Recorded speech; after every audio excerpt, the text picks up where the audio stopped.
Il explique par son souhait d'aller plus vite dans l'exécution des politiques publiques. Êtes-vous convaincu par les arguments avancés par Macky Sall? C'est contraire à la logique que l'on connaît.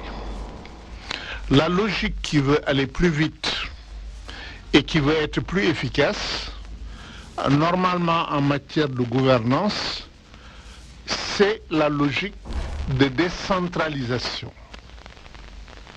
Et ici, ce n'est pas une logique de décentralisation ni une logique de déconcentration, c'est absolument l'inverse. Or, regardez tous les projets de réforme orientés vers la déconcentration et vers la décentralisation, l'argument principal, c'est la rapidité et l'efficacité. Et ici, on fait le contraire et on invoque la rapidité et l'efficacité. C'est absolument contraire à toutes les logiques. Je dis, la lenteur et la lourdeur, c'est dans la concentration. Ce n'est pas dans la déconcentration. C'est absolument le contraire.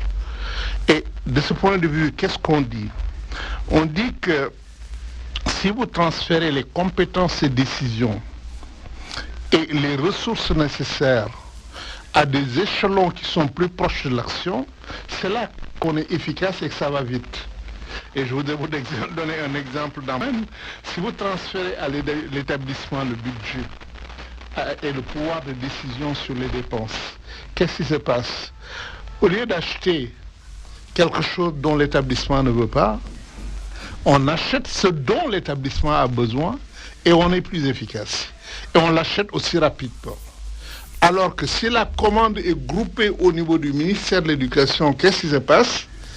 On achète des livres pour une école qui n'en a pas besoin, alors qu'elle a besoin de cahiers, elle n'en a pas.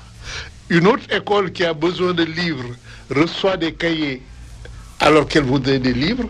Et c'est pourquoi c'est la déconcentration qui fait l'efficacité et la rapidité. Alors,